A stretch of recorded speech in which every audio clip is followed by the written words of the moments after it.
The Sisters of St. Joseph believe in serving their dear neighbor without distinction. Since coming to Boston in 1873 to serve an immigrant population, the Sisters have a rich history of reaching out to people on the margins of society. They do so through compassion, caring, commitment, and dedication. And through the years, the Sisters have helped people while responding to the changing needs of the world. Sister Helen Thomas Colbert serves women who have been forced into sex trafficking and helps them find comfort in a safe house. Safe houses is a place for women who have been sexually trafficked or trafficked in domestics. They come from all over the world. I have met women from other countries, as well as women who are right here in the Boston neighborhood. And because of the trauma that they have gone through, some of the women are very outgoing, some of them are very quiet.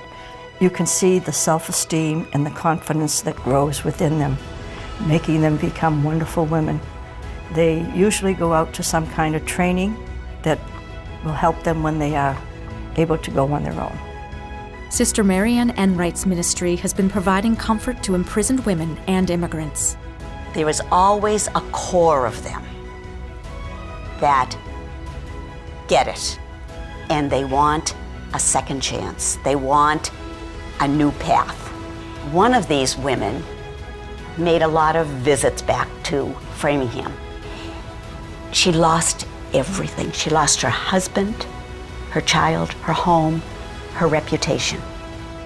But eventually, she was clean. She was reunited with her family. She accompanied her mother during her illness. And her only child told the story of her mom's struggle in her essay for college and is now a student at Endicott. We've been tending to immigrants, marginalized people, powerless, voiceless, since our birthing. I'm standing on the shoulders of those early sisters. It is a commitment of unconditional love.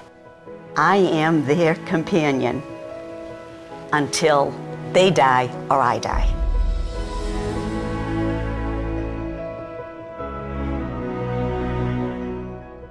Sister Peggy Rooney uses her gift of music with those with memory impairment and the infirmed at Bethany Healthcare Center and an assisted care and nursing home in West Roxbury. By playing the piano, a gift of happiness and joy for these people who cannot speak, cannot move, but they can sing. The smiles and the joy in their eyes and their faces give me so much. Their short-term memory is gone, but their long-term memory, music enhances it greatly. Sisters Rita Welch and Geraldine Shea are both retired teachers, and both continue to thrive interacting with students in the academic environment at St. Joseph Preparatory High School. Well, I've been an educator for over 50 years, and when this opportunity came up, I welcomed it because it would give me an opportunity to be with young people again. Just being with them and hopefully being a compassionate presence as they pass through the food line. They're all life-giving and wonderful experiences for me. Well, when I moved here to Brighton, I wanted to be in touch with people. I knew they needed someone in the cafeteria. I volunteered for that. I try to treat everyone justly. I try to be helpful to them when I can be, and I try to carry it over throughout my life. When I began teaching in 1945, I still hear from some of those people. They're my dear neighbor. I guess you'd say probably the whole world if I got to reach it.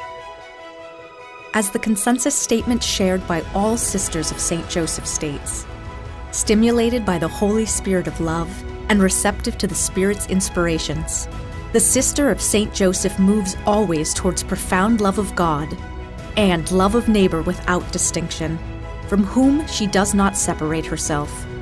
And with that, the Sisters have dreams for the future. My dream for the future is that there'll be no need for any place for people who have been trafficked. My dream for the future is someone to come and to take my place, because we're all going to need someone to bring a little joy into our hearts. My dream for the future is that our charism will continue to impact society through the students we teach. I just hope that we can continue to serve the dear neighbor to do whatever we're asked to do. If I have a dream for the future, a hope, it would be that every neighbor, every dear neighbor, the old and the young, the immigrants, old and young, would someday become one, neighbor with neighbor, without distinction.